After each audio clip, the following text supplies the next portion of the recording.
Warning, the Savage Nation contains adult language, adult content, psychological nudity. Listener discretion is advised.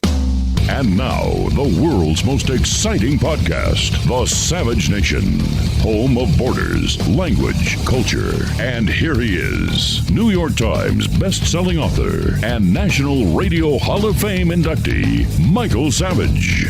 Welcome to the Savage Nation podcast. What a terrifying week this has been. Yes, the riots were terrible last week, but the riots inside the House run by the Communist Democrat Party scared me even more. What I saw was mob violence inside the House of Representatives. I saw the biggest frauds in my life now making believe they believe in law and order, now making believe they believe in punishment for rule breakers, now making believe they believe in accountability, now making believe that they care about civility. Now they make believe they abhor intemperate rhetoric after calling 50% of America white supremacists and racist for over a couple of years now. The very same Democrat Party that was once the party of JFK that I grew up in has become a party that is unrecognizable in the country today. There is no civility in the Democrat Party. What's even more trying for me is the number of people in the Democrat Party from the San Francisco Bay Area in particular so closely tied to the Communist Party USA and the Communist Party in China, the CCP. That's really the horrible part of it all.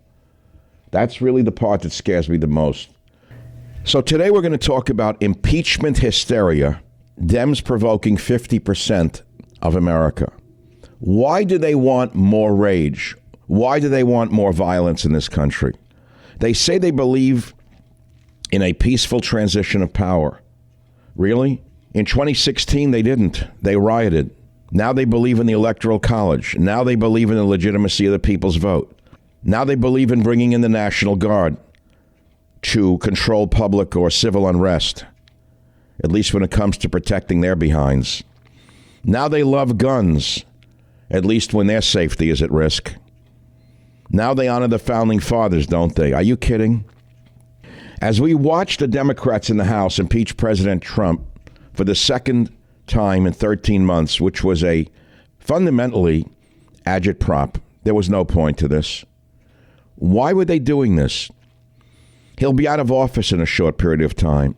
They are the same people who looked the other way when organized Antifa, BLM mobs, domestic terrorists, were rampaging through our cities.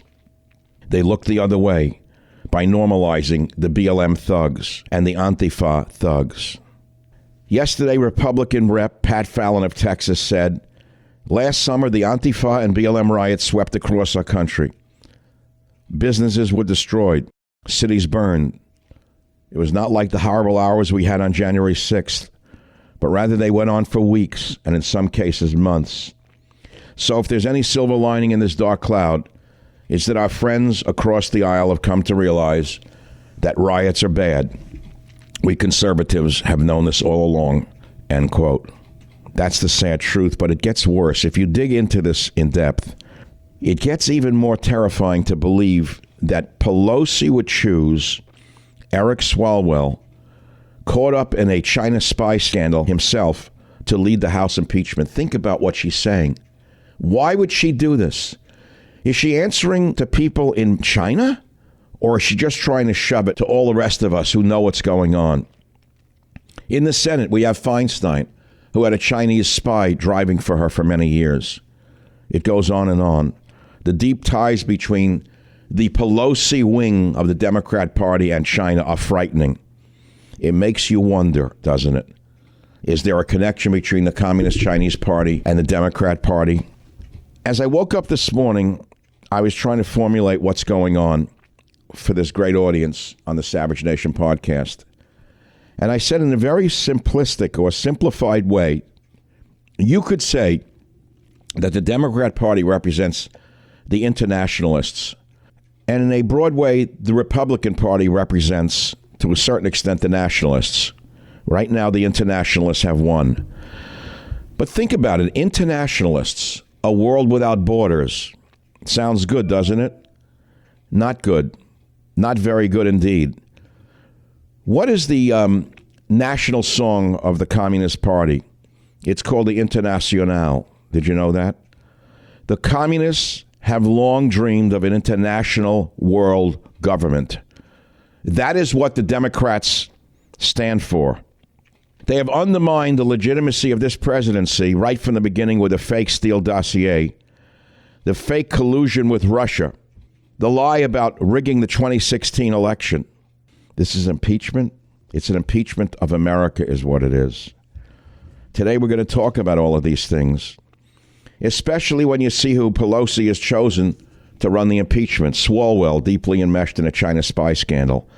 And what about Jerry Nadler, the night school nebbish that she used to take down a president?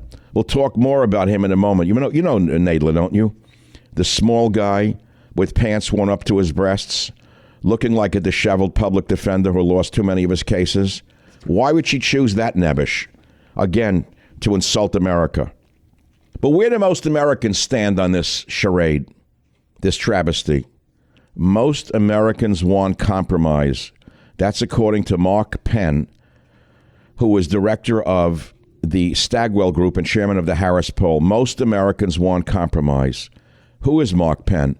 Mark Penn was chief strategist on Bill Clinton's 96 presidential campaign and Hillary Clinton's 08 presidential campaign. He said, according to his polls, most Americans want compromise. We'll learn more about that today on the Savage Nation podcast. So if most Americans want compromise, why does Pelosi and these other individuals in the Democrat Party, the Democrat Socialist Party, Communist Party USA, are almost inseparable right now? Why would the madwoman Pelosi launch another spiteful partisan impeachment just on the verge of Trump leaving office? What are they trying to achieve? What? Oh, there are many things they're trying to achieve. In addition to their double standard on impeachment and their double standard on violence, there is something else under the surface here. If the Democrats, who have spent the last 4 years calling Trump Hitler, Nazi, white supremacist, anti-Semite, racist, bigot, hater, dictator, dangerous, demented, insane, maybe we could take them seriously. Maybe we could think they're the party of civility. But no, they are not the party of civility. They are the party of demons. While they have demonized not only Trump and his voters, they're now demonizing 50% of America. So he went over the edge the other week. Okay, he made a mistake. His rhetoric was, in a way, responsible for some of what happened. But he is not a white supremacist. Or as Representative Rashida Tlaib, one of the most racist members of Congress, called him racist in chief. In Michigan's 13th, we proudly speak truth to power, even in the face of a racist in chief. She should know what a racist is. That's what she is through and through. They didn't have to impeach the president.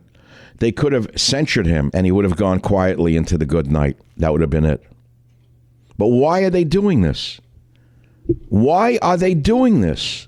They're doing it for a number of political reasons. But again, going back in time, why wasn't Black Lives Matter probed like this?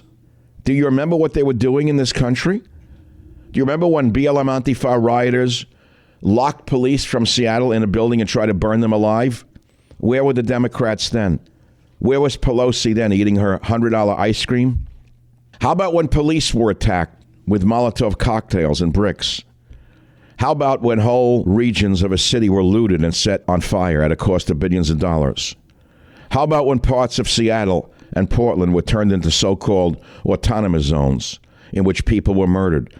Where was Nadler and Pelosi and the other liars then? Do you know that there are now twice as many troops guarding the nation's capital than the total number of troops that we have in Afghanistan and Iraq combined? Let me repeat that. There are now at least twice as many troops guarding the nation's capital than the total number of troops in Afghanistan and Iraq combined. Think about that. What message is Pelosi sending to the world out there? And by the way, why did Nancy Pelosi, who hates the military, suddenly pose for photos outside the Capitol in front of rows and rows of armed, uniformed guardsmen? What was she trying to say to the world? That she is now the most powerful dictator in the world? Ladies and gentlemen, we're going to talk about all of these things today, about impeachment hysteria and why the Dems are provoking 50% of America. And it seems to me they want more violence, not less violence. This hysteria that we are watching, this impeachment hysteria, is spreading like a madness, going to all levels of government, the media, academia, even the population itself. Now, many of you don't understand this, but this is an ugly aspect of the human condition. It is mindless and formless when you can't distinguish between legitimate enemies and incidental victims, who are all of us who voted for Trump, who are by no means un-American. Now, many of you know I'm a dog lover. In particular, I'm devoted to my friend Teddy, who is usually with me in my studio, in my car, at dinner, on my boat, taking him shopping, on my walks. You get the picture. Teddy may nip at my sound engineer's sneakers from time to time, but he's generally peaceful. I'll say that another way. If all humans were as even-tempered as my dog Teddy, the world would be a very serene, loving place. But people are not like Teddy. This applies in particular to mass hysteria, and in this case, impeachment hysteria. Animal behaviorists have identified a phenomenon called terrier frenzy. The phenomenon supposedly applies specifically to Boston Terriers, but has been seen in Jack Russells and other terriers as well. In short, an outside stimulus causes the excitable breed to go a little nuts. In time, the terrier frenzy burns itself off. But if there are two terriers, the actions of the first will trigger a similar response in the second. The frenzy of the second will reignite the first, and typically send that dog into an even greater frenzy. And so it goes until the two of them have completely lost control. God help you if there are three terriers.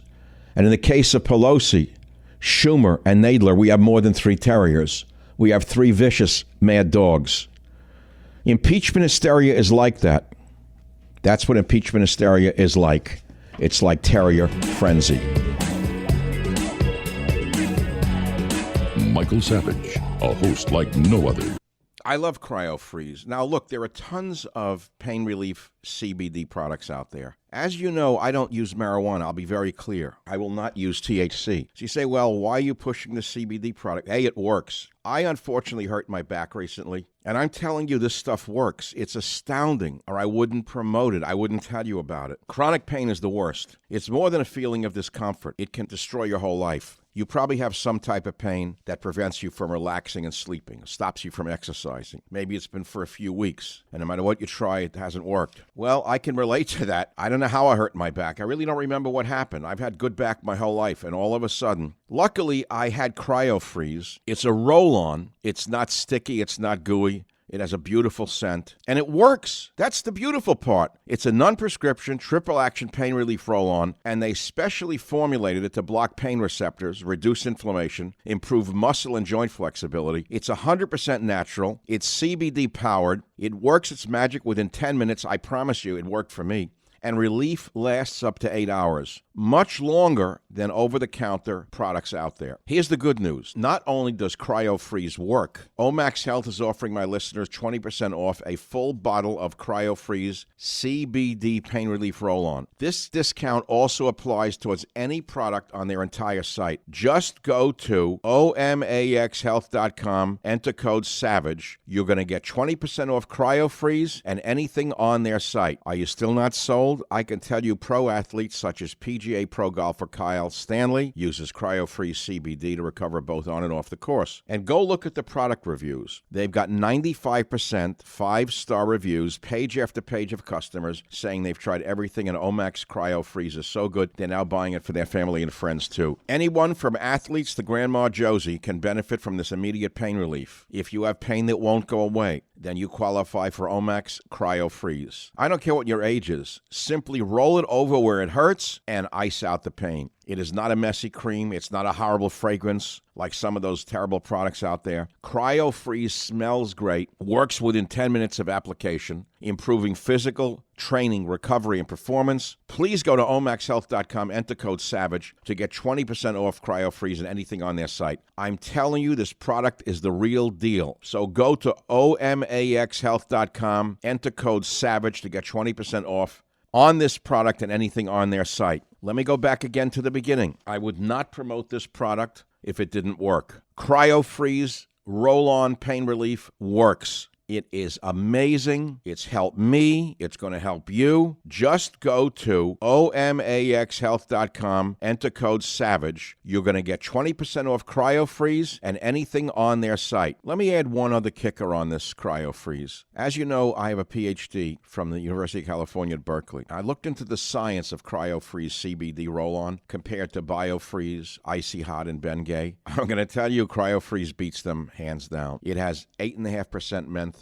It has 150 milligrams of CBD. The others have 0. It has 10 pain relief ingredients. It elevates pain relief endocannabinoids. It adds joint support. It's all natural. It's anti-inflammatory. It beats the competitors hands down. Thank you very much for listening.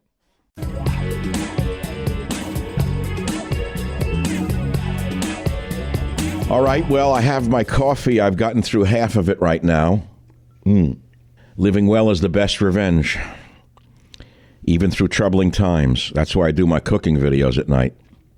So let's look at some of the main websites and see the headlines they're running. Good evening, Mr. North and South American. All the ships at sea that flash. Let's go to the Drudge Report, which is all anti-Trump all the time. After putting Trump in office, he now made sure Trump was out of office. He's using every ugly picture he can find of Trump.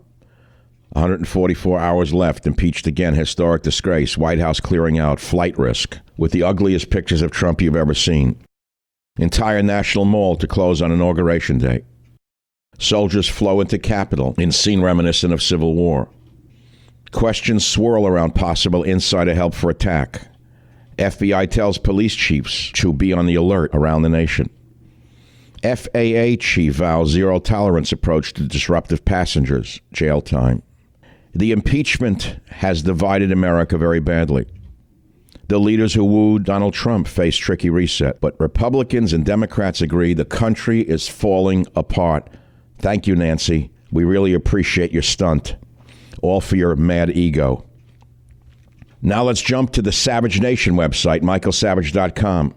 We have the podcasts up on the top right as they come up on Mondays and Thursdays. The last one broke all records. The Monday podcast for January 11th was Mob Rule. Some mobs are more equal than others. And on the left side, we have a narrative, a transcript of the introduction to the podcast for you to read. The headline story on my website is like the fall of Baghdad, National Guard sleep on marble floors while protecting U.S. Capitol. We have Miranda Devine's great article, The Left's Barefaced Hypocrisy. We have Rashida Tlaib, the most racist member of Congress, calling Trump racist in chief on the floor of the House. Can you believe this? An Olympic gold medalist charged for alleged role in Capitol riots.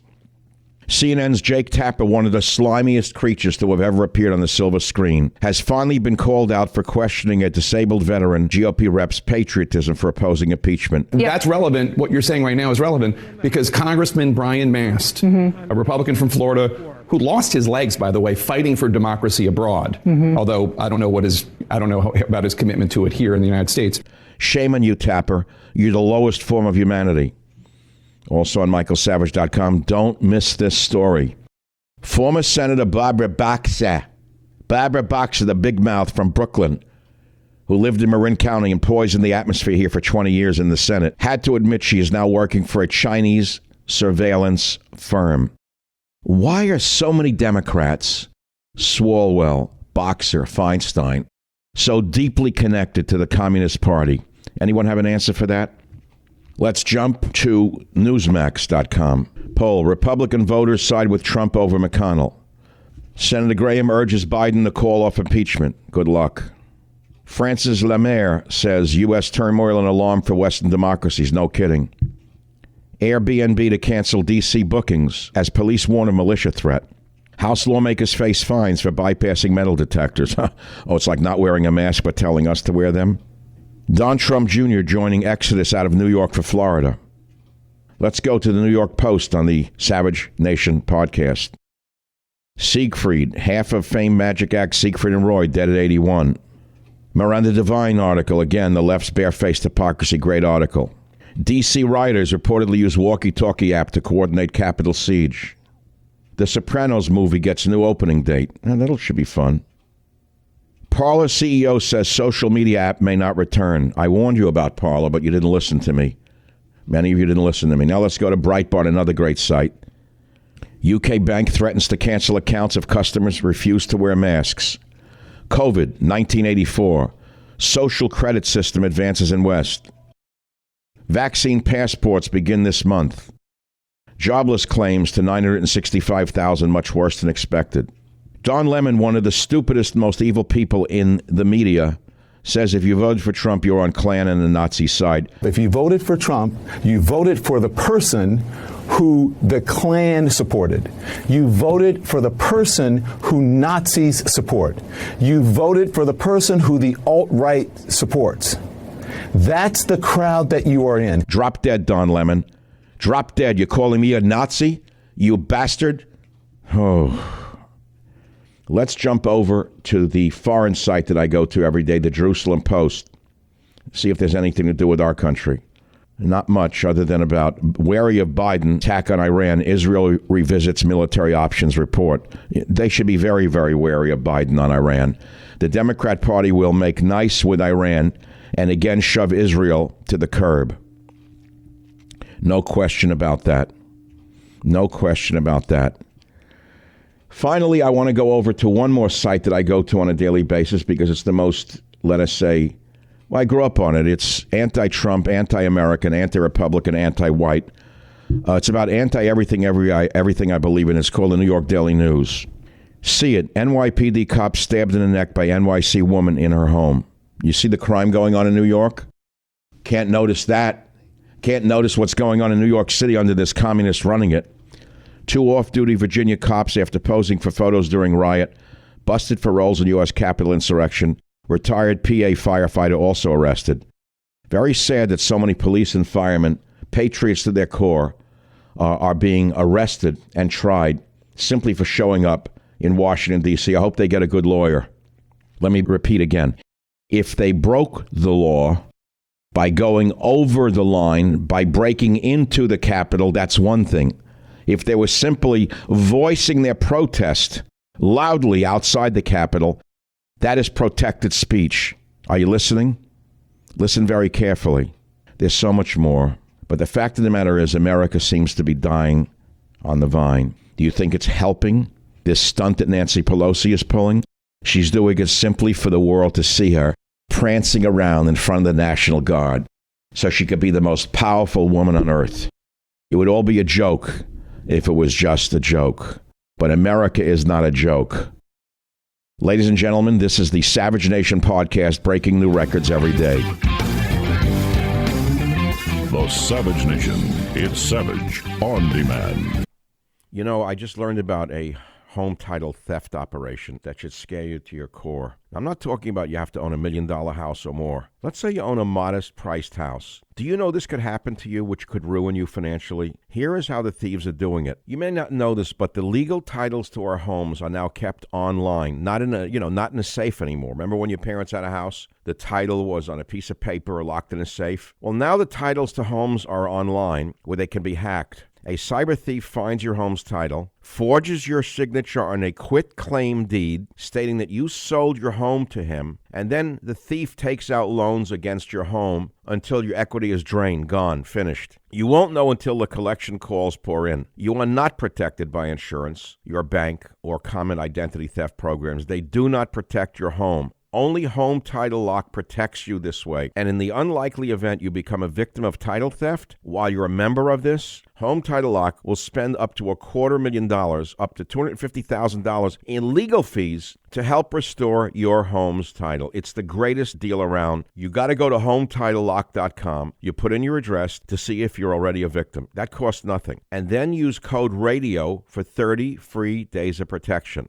That's code RADIO at HometitleLock.com. And by the way, while you're looking into this, there's a story about a group of thieves up in the Seattle area who are claiming that there are sovereign nation of some kind, and they're claiming homes that are not abandoned, but they're empty, being sold. You got to look into this. Please protect yourself. Go to HomeTitleLock.com. Use code radio for 30 days of protection. That's HomeTitleLock.com. Code radio at HomeTitleLock.com. Thank you.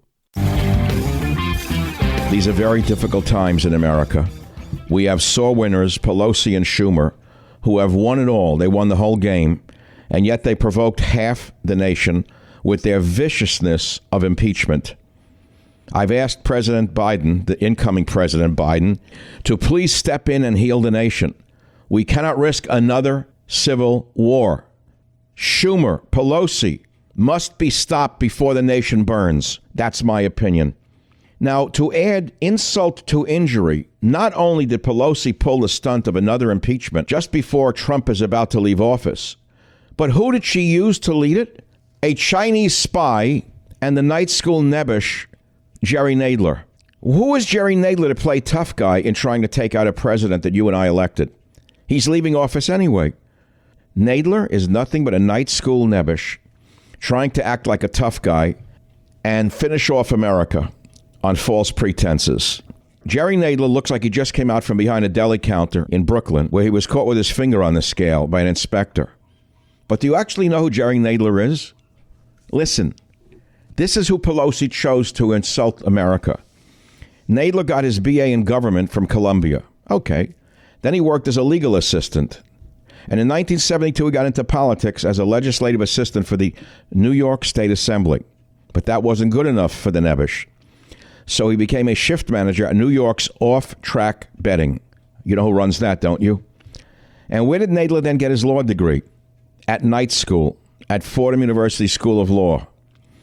Then Fatso jumped into politics in 1977, where he kept running for different positions and kept getting beaten by possibly the worst mayor in New York history, David Dunkin' Donut Dinkins. How did Nadler then get into Congress? Well, pay attention.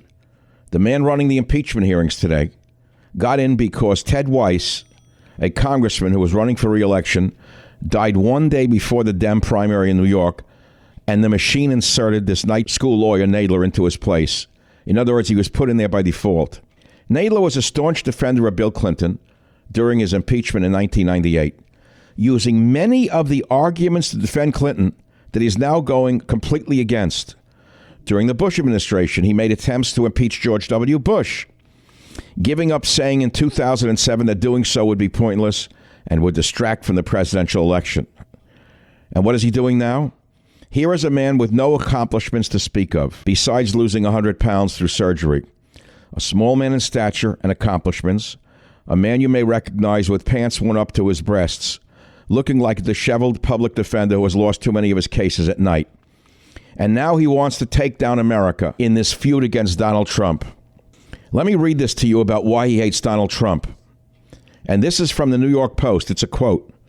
In December of 1984, real estate mogul Donald Trump outlined a grand vision for what he dubbed the greatest piece of land in urban America, a 76-acre parcel encompassing a dilapidated rail freight yard along the Hudson River on Manhattan's Upper West Side. Trump, at age 38, was determined to build 7,600 high-rise apartments, the largest shopping mall on the East Coast, and sprawling television studios for NBC, which was considering a move to New Jersey. The crowning jewel of Trump's television city would have been a lavish 152-story condo, the tallest building in the world at the time, where Trump planned to live in the penthouse. But while Trump was poised to begin construction on the biggest residential development in New York City, providing thousands of jobs, he faced rabid opposition from community groups led by an earnest, bespectacled 37-year-old so-called lawmaker. In fact, Brooklyn-born Jerry Nadler would prove Trump's fiercest enemy for the next decade while he represented the Upper West Side as a state assemblyman and later as its congressman. Several elected officials initially fought against Trump's plans, but later agreed to work with the developer on a scaled-back version. Nadler never relented. Now listen carefully to this. A crucial part of Trump's plan involved relocating a stretch of the West Side Highway, which would otherwise obstruct views of the Hudson River. The move, estimated to cost more than $300 million, would have required federal funding. From his new perch in Washington, the night school Nebush, Nadler, did all he could to block the subsidy. Nadler also lobbied then-President Bill Clinton's Secretary of Housing and Urban Development, Andrew Cuomo, are you listening to this? To reject Trump's request for federal mortgage insurance, arguing that the project would contain no low-income units. So the night school Nebush, Jerry Nadler, who rose to power through luck and chance, now runs an impeachment effort of someone he personally hates and has a grudge against. Someone who has created more jobs, wealth, resources, and goods, not only for New York City, but many places in the world, than Jerry Nadler, the otherwise dirty deli clerk. Nadler has not done anything of note to make the country better or to benefit any American in the nation. And yet today and yesterday, he sat in judgment of our votes. He didn't like who you voted for, and he's trying to undo it with another fake impeachment. And he's getting away with it. And that's because the media encourages him. We have a duty to observe, Madam Speaker, that racism played a direct role in this incitement. The president's violent rhetoric is always at its most fevered pitch when he is talking about the civil rights and civic aspirations of black Americans and other minority communities. On January 6th, at a rally that was large, angry, and widely reported to be armed, the president's lies and violent rhetoric reached their crescendo. At that rally, the president took the stage. After reiterating the falsehood that we won this election, and we won it by a landslide, he told the crowd that if you don't fight like hell, you're not going to have a country anymore. Yesterday, Pelosi and her sad minions tried to strong-arm Mitch McConnell into using the 25th Amendment to take Trump out on an insanity plea. You got to understand what this would have done to the country and what a bad precedent it would have set. Here is Donald Trump on the 25th Amendment in clip 1. Free speech is under assault like never before. The 25th Amendment is of zero risk to me, but will come back to haunt Joe Biden and the Biden administration. As the expression goes, be careful what you wish for. The impeachment hoax is a continuation of the greatest and most vicious witch hunt in the history of our country and is causing tremendous anger and division and pain, far greater than most people will ever understand, which is very dangerous for the USA, especially at this very tender time. There are many other things that we have to talk about today. Who is running the impeachment hearings other than Nadler?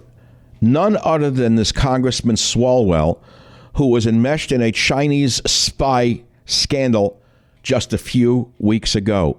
Why would Pelosi pick someone as damaged as Swalwell to run the impeachment hearings and someone as disheveled as Nadler to lead the hearings, other than to insult 50% of America and say, drop dead to all of you. I'll use the lowest that I have in the entire Democrat cast to make you squirm. This is very bad for the country. Very, very bad indeed. The Savage Nation.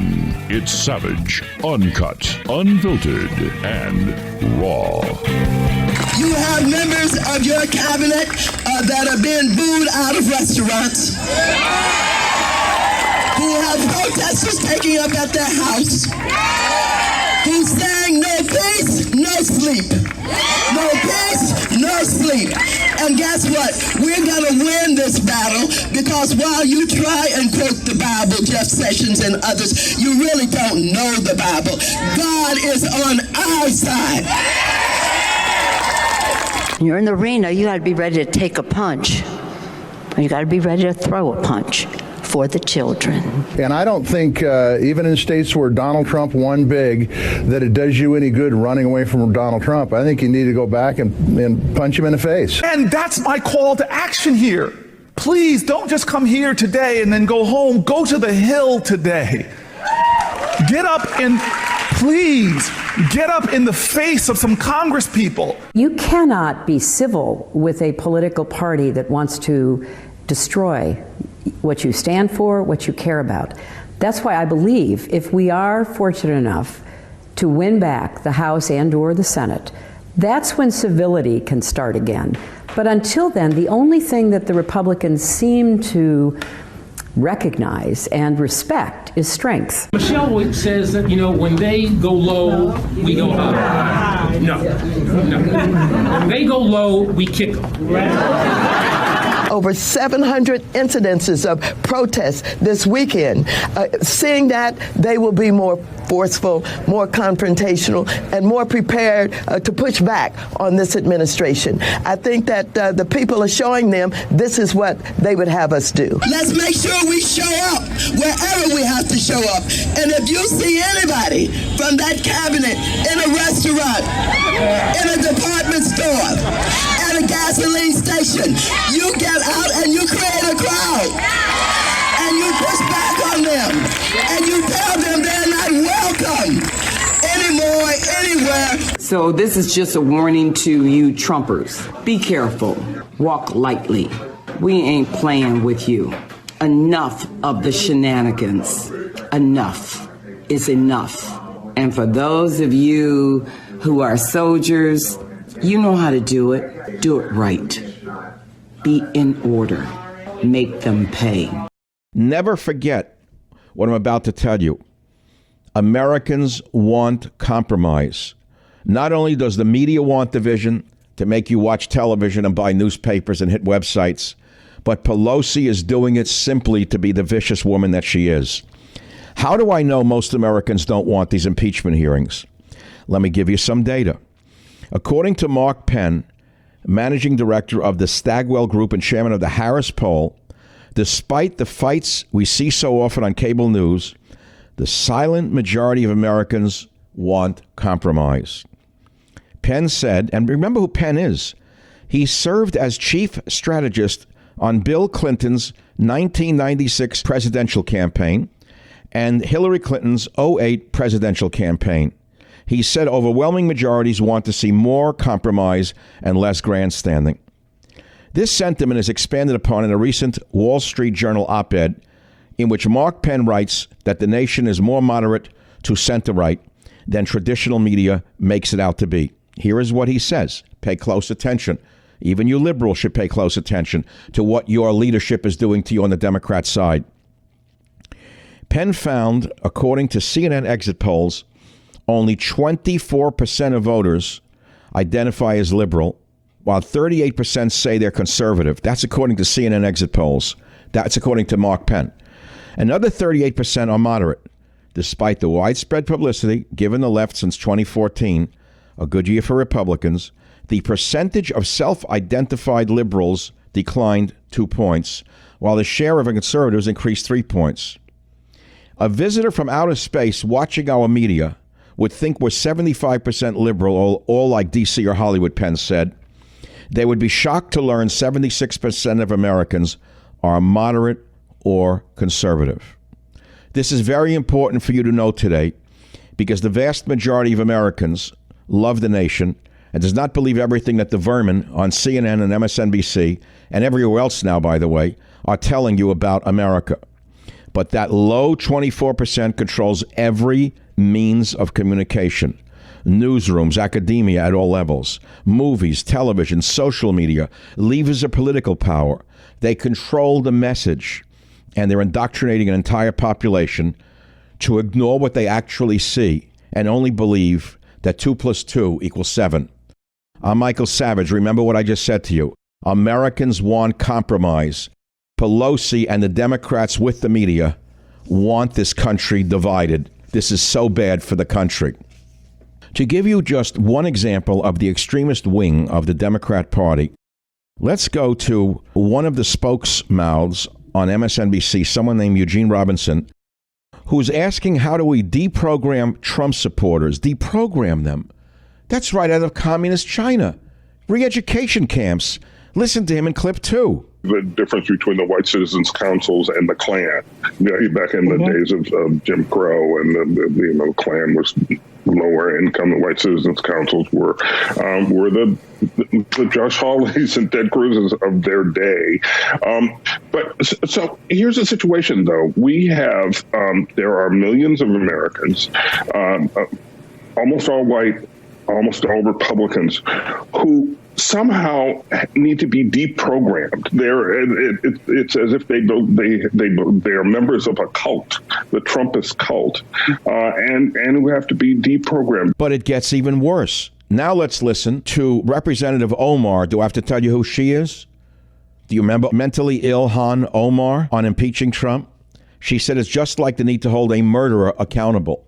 This is a woman who comes from the murderous country of Somalia. Listen to her in clip 4. I know that some have likened the reaction that we are getting, obviously, from the president and some of Democrats and some of Republicans in Congress to someone saying, if we were to hold a murderer or someone who's committed violence accountable, there will be more. And to me, it is really the act having consequences for actions that act as a deterrent. And then it gets even more South Africa-like. I don't know if we're going to go as far as Winnie Mandela's putting rubber tires on conservatives and setting them afire and rolling us down the streets, as was done in South Africa. But listen to what Occasional Cortex has to say about a commission to help rein in the media environment in clip 6. There's absolutely a commission that's being discussed, but it seems to be more investigatory in style rather than truth and reconciliation. And so I think that's an interesting concept for us to explore. I do think that several members of Congress in some of my discussions have brought up media literacy because that is a part of what happened here. And we're going to have to figure out how we rein in our media environment so that you can't just spew disinformation and misinformation. It's one thing to have differing opinions, but it's another thing entirely to just say things that are false. And so that's something that we're looking into. And then listen to this. In clip 5, Occasional Cortex says the nation will heal with the actual liberation of southern states from GOP control. That southern states are not red states. They are suppressed states, which means the only way that our country is going to heal is through the actual liberation of southern states, the actual liberation of the poor, the actual liberation of working people from economic, social, and racial oppression. That's the only way. Is she speaking about bringing in the UN and UN troops into America? Anything is possible with this brand of craziness. Now, if you think that's ugly and bad enough, you are right. If you think that was bad, you're right. But it gets even worse. Here is Representative Cori Bush, who says we have a mandate to root out white supremacy, starting with impeaching the white supremacist in chief. Madam Speaker, St. Louis and I rise in support of the article of impeachment against Donald J. Trump. If we fail to remove a white supremacist president who incited a white supremacist insurrection, it's communities like Missouri's 1st District that suffer the most. The 117th Congress must understand that we have a mandate to legislate in defense of Black lives. The first step in that process is to root out white supremacy, starting with impeaching the white supremacist in chief. Do you have any idea how repugnant that is to the number of Americans who voted for the president who are not at all white supremacists? How about all the Jews, all the Orthodox Jews? Are they all of a sudden white supremacists, all the Orthodox Jews now, to this psychopath? How about all the African Americans and Hispanics who voted for Trump? Are they now all of a sudden white supremacists? Of course not. These people are sick and evil. In the next clip, another deranged representative, Adriano Espaillat, says Trump dispatched his mob to assassinate VP Pence and Speaker Pelosi. Madam Speaker, today I cast my vote for the second time to impeach Donald J. Trump. He is unfit to hold office. He summons and dispatches mob to kidnap and hurt many of us. He is unfit to hold office. He summons and dispatches mob to assassinate Vice President Pence, to assassinate Speaker Pelosi. He is unfit to hold office. He summons and dispatches a mob that waved the racist Confederate flag and assaulted this Capitol, resulting in the death of 5 Americans, including 2 Capitol police officers. He is unfit. The gentleman's to hold time has office. expired. We must the impeach gentleman's time now. has expired. You talk about insanity. Now, before I take a break from this particular segment on the Savage Nation, we must not overlook some of the big stories that came out that are connected to this impeachment hysteria that we are living through. Let's go back a few days to the ban by Twitter of President Trump. Even Germany's liberal chancellor Angela Merkel said Trump's Twitter ban is problematic.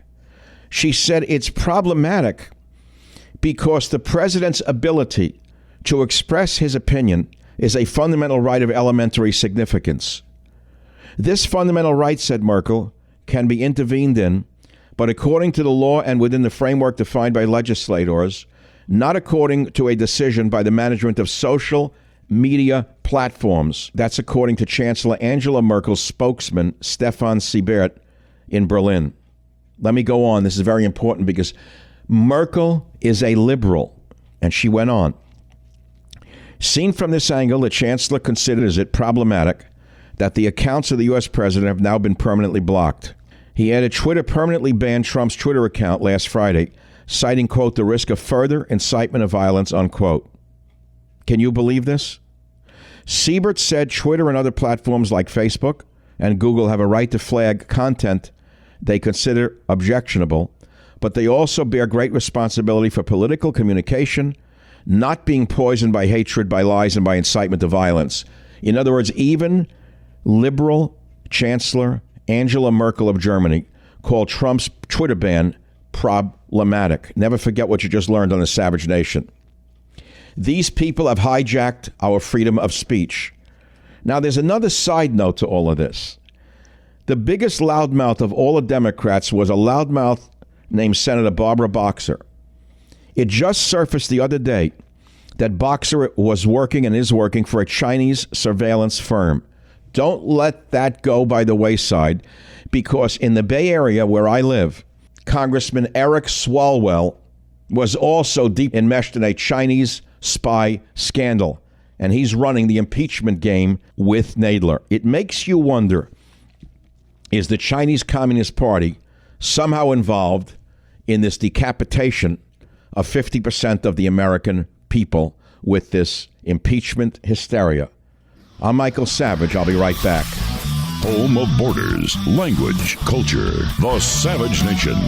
You know, I'm a car lover. I've talked about my cars for years. No one knows cars as well as I do. So why am I telling you this? Because with the increasing numbers of makes out there, Fiat, Kia, all these makes, Pacifica, XT5, it's almost impossible to stock all the parts you need in a regular chain storefront auto parts store. Why would you want to endure pointless or seemingly intimidating questioning, either on the phone or at the counter with the nasty guy behind the counter, and wait while the counter man orders the parts on his computer? So you got to understand, chain stores have different price tiers for professional mechanics and do-it-yourselfers. But RockAuto.com's prices are the same for everybody, and they're reliably low. RockAuto.com always offers the lowest prices possible rather than changing prices based on what the market will bear like airlines do. This is for everybody. Rock Auto does not require membership or account login. It's a family business. It serves auto parts customers online, and they've been doing it for 20 years. And RockAuto.com will help you get auto and body parts, by the way, from hundreds of manufacturers. Body parts, too. They have everything from engine, control modules, brake parts, tail lamps, motor oil, even new carpets. Whether it's for your classic car or daily driver, get everything you need in a few easy clicks delivered directly to your door. You ought to get the RockAuto.com catalog. It's unique, remarkably easy to navigate, quickly see all the parts available for your vehicle, and choose the brands, specifications, and prices that you prefer. Again, the prices are reliably low at RockAuto.com, and they're the same whether you're a do-yourselfer or a professional. Please go to RockAuto.com right now and see all the parts available for your car or cars or truck. Write Savage Nation in their How Did You Hear About Us box,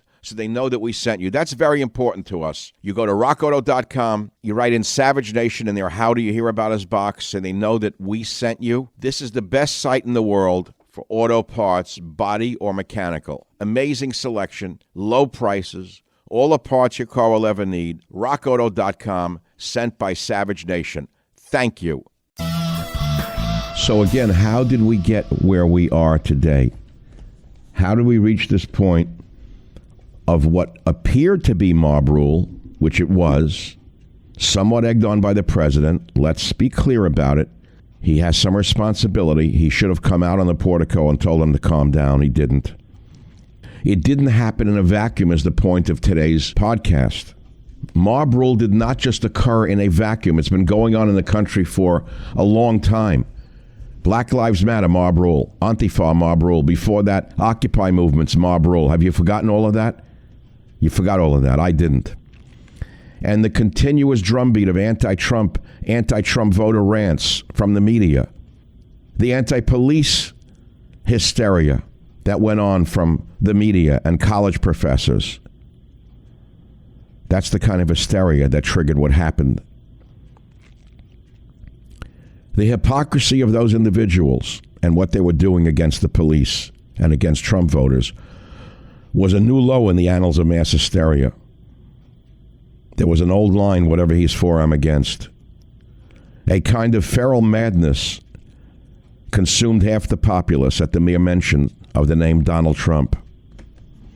Ads for roommates were specifying that Trump supporters need not apply, a discriminatory practice, the irony of which is lost on these liberals.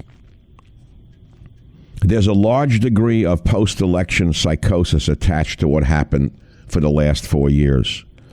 You see, everyone expected Hillary Clinton to become president, and that machine that will now continue the destructive policies of Barack Obama through the puppets of Biden and Harris are the same people who were shocked that after 8 years of Obama, who aggressively supported the rights of gays, transgenders, smokers like himself, and Muslims, suddenly another European-descended white heterosexual male appeared in the Oval Office. The convergence of this lunacy and anti-white male hate created a perfect storm of mass hysteria that does not permit the application of rational thought. The progressives refused to hear that they were citing the same electoral process they had demanded the right uphold when they expected Hillary to dominate it as the basis for their futile effort to delegitimize the election of Donald Trump. If they couldn't draw the simple A to B conclusion, you can see the problem with more complex reasoning. The left is stuck in the A-B disconnect. With every passing day, the rhetoric became less rooted in rational thought, and the ugly rhetoric that was building for 4 straight years had a way of becoming the mob rule that we saw. But we need to be on guard against this because the fringe on the far right had also engaged in a mass hysteria that led to mob rule. The verbal, text, and social media hate lovingly promulgated by the left-dominated mainstream media is not only vile, it's lawless. Protected speech does not include death threats against the president and his family, along with other members of government. It does not include what we're going to play for you today. People like Maxine Waters saying if you find them in a supermarket, if you see them in a department store, go up and confront them, get in their face. That went on. Remember that? That was an obscenity that led to the mob rule that we saw last week. The left-wing, agenda-driven, so-called news media was complicit in this mob rule as well. The once distinguished news program 60 Minutes contributed to this madness by giving a national forum to haters of voters of Donald Trump. So where do we go from here? How do we stop what's happening? How do we stop this mob rule from spreading like a cancer? Do we do it by shutting them down? Shutting me down, shutting the president down from Twitter? Is that going to stop it? No, my friends, that will never stop anything. Just never forget that mass hysteria is anarchy's secret weapon. Mass hysteria is anarchy's secret weapon. The French coined a phrase which says, plus ça change, plus c'est la même chose. It means the more things change, the more they stay the same. Because what happened during the French Revolution, my friends, could happen here. Because what happened during the French Revolution, my friends, could have been applied to the masked Antifa marauders who terrorized decent American communities for months. There haven't always been anarchists and agitators, but you have to go back to the dawn of human activity to avoid them. When primitive people lived in caves, they couldn't afford to whine about privilege or social classes. Everyone in the tribe pulled together, and with sharply defined responsibilities. The stronger young men were hunter-gatherers. The women nursed and cared for children. Identity politics and gender reassignment. I have been around the world and I haven't seen those topics in any cave paintings I've looked at. I have seen renderings of what appear to be gods in Paleolithic caves of Lascaux, France, at Uxalamamba, Drakensberg, South Africa, and at Tassili na Algeria. I doubt anyone objected to the presence of an Almighty in their primitive communities. But God has been killed in America. And so what you saw again in Washington, D.C. was really not occurring in a vacuum. But again, going back in history, up to the dawn of the Bronze Age, circa 3000 B.C., there was no need for anyone to revolt, no call for anarchy.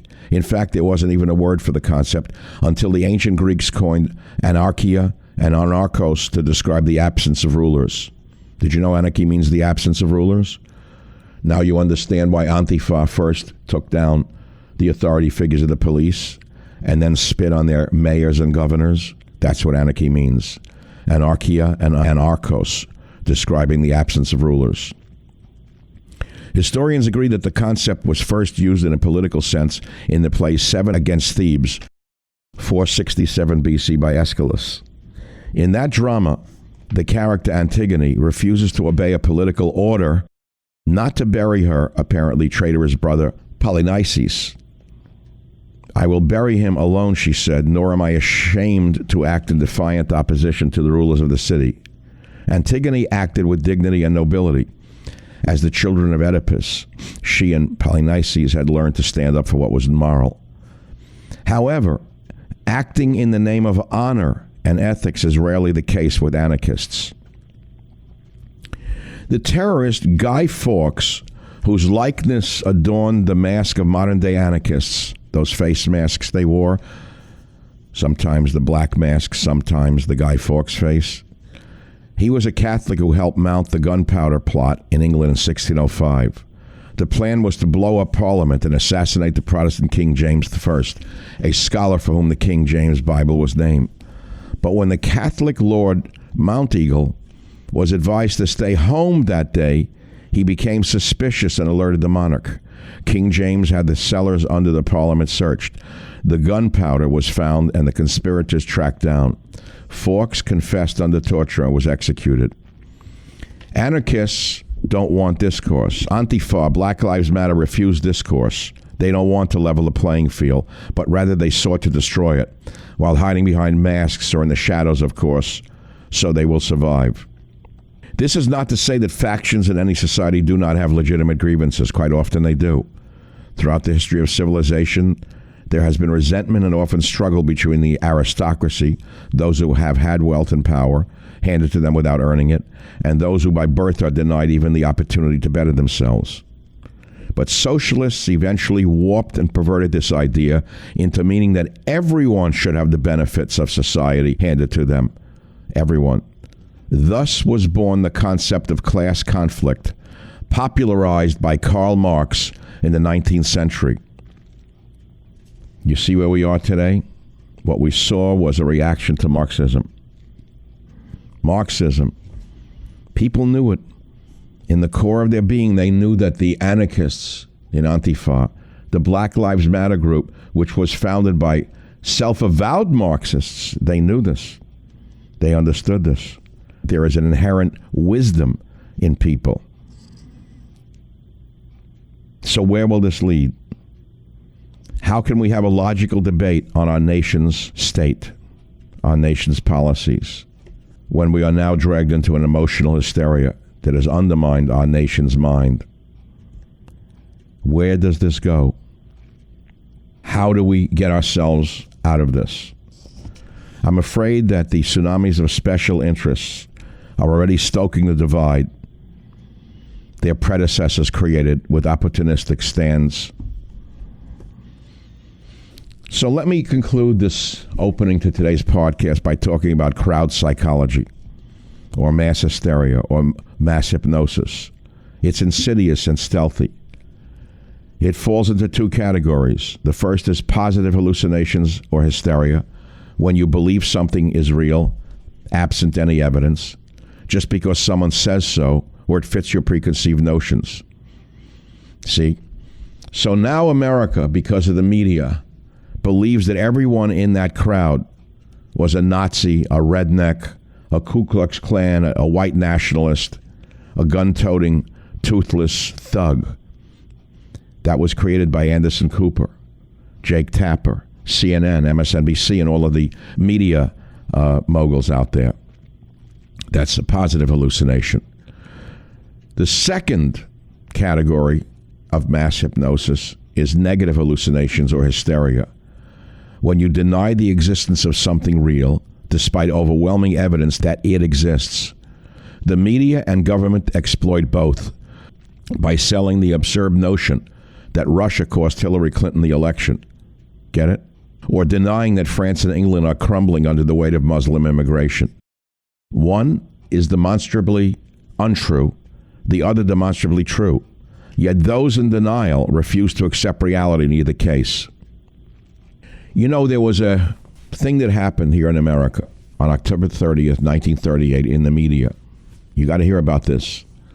October 30th, 1938, when the radio anthology series The Mercury Theater on the Air broadcast a dramatization of H.G. Wells' science fiction tale, The War of the Worlds. The format of the 1-hour broadcast was seductive fake news bulletins inserted in a program of easy listening music. The reports told about explosions seen on Mars, a spaceship landing in Grover's Mill, New Jersey, and extraterrestrials emerging with a death ray. We are bringing you an eyewitness account of what's happening on the Wilmuth Farm, Grover's Mill, New Jersey.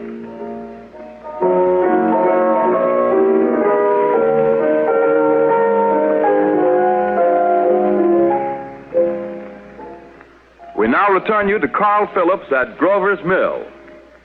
Ladies and gentlemen, my honor. Ladies and gentlemen, here I am, back of a stone wall that adjoins Mr. Wilmuth's garden. From here, I get a sweep of the whole scene. I'll give you every detail as long as I can talk and as long as I can see. More state police have arrived. They're drawing up a cordon in front of the pit. About 30 of them. No need to push the crowd back now. They're willing to keep their distance. The captain conferring with someone. Can't quite see who.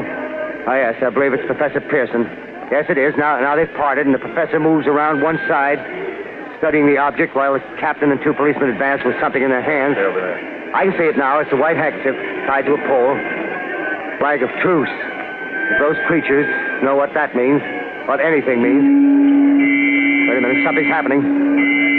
Humped shape is rising out of the pit. I can make out a small beam of light against a mirror. What's that? There's a jet of flame springing from the mirror, and it leaps right at the advancing men. It strikes them head on. Oh, Lord, they're turning into flames. Oh, the whole field's caught up by the woods, the barns, the gas tanks of the automobiles spreading everywhere. It's coming this way now, about 20 yards to my right. Ladies and gentlemen, due to circumstances beyond our control, we are unable to continue the broadcast from Grover's Mill. Evidently, there's some difficulty with our field transmission. However, we will return to that point at the earliest opportunity. We continue now with our piano interlude.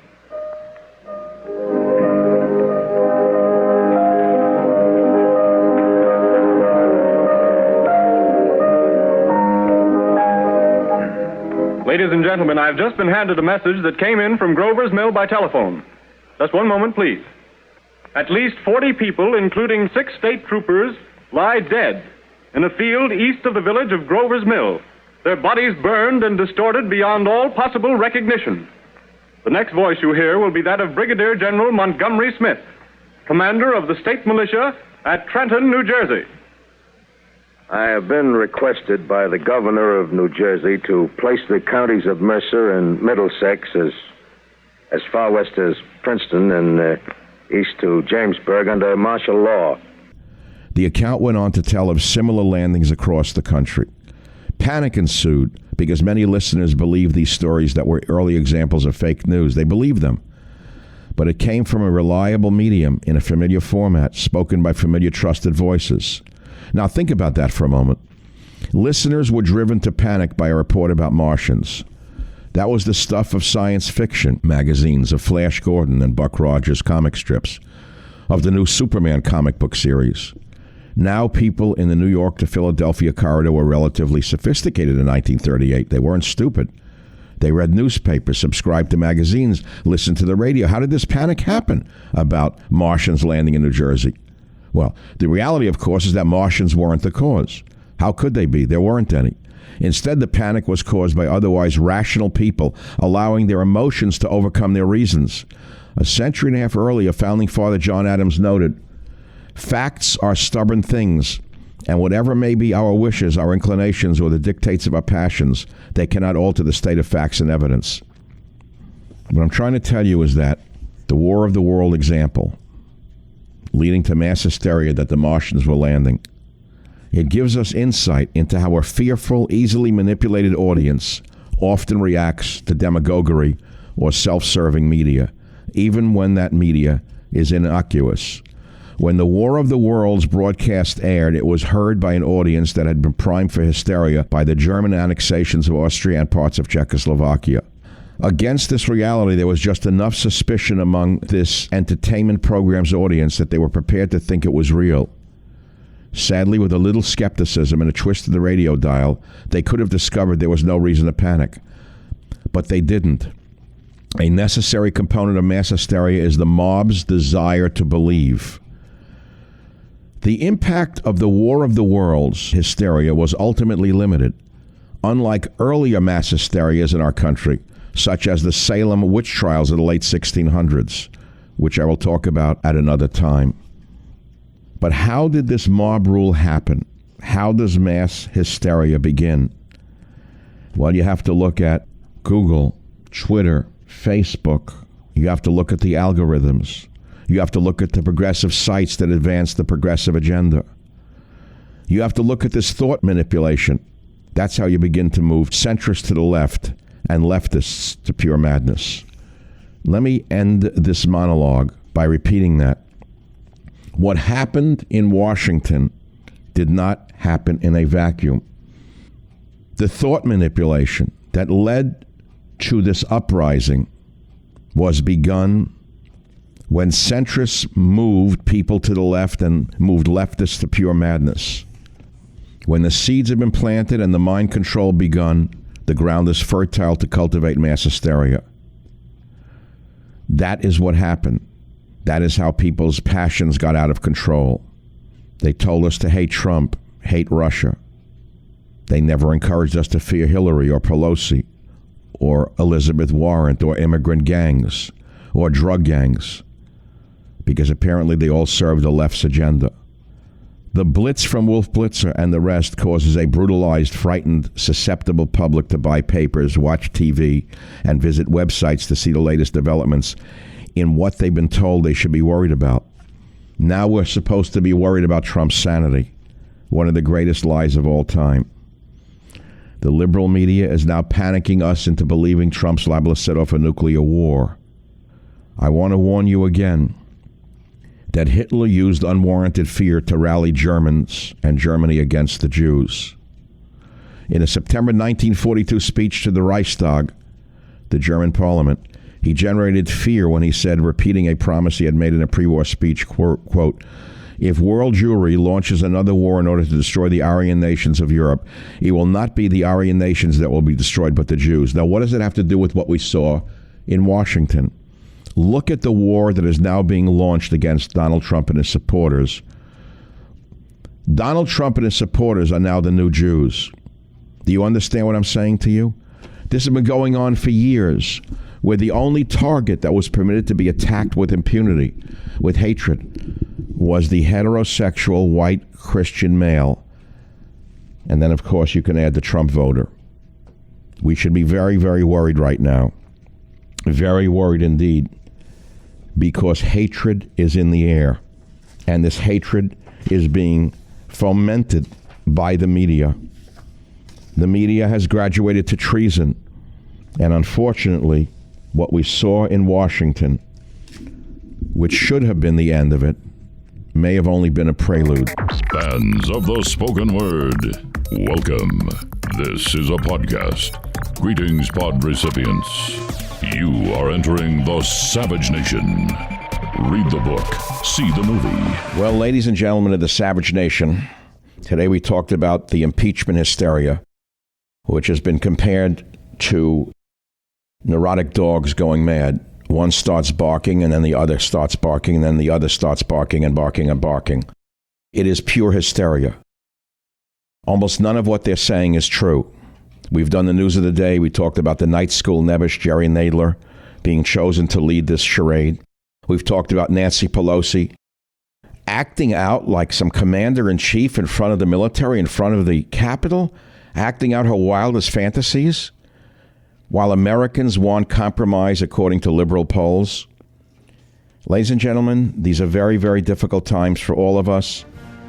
I'm so glad that we have the Savage Nation podcast to work with you and work with America to try and save this country from the madness that we are descending into. Thank you very much for listening.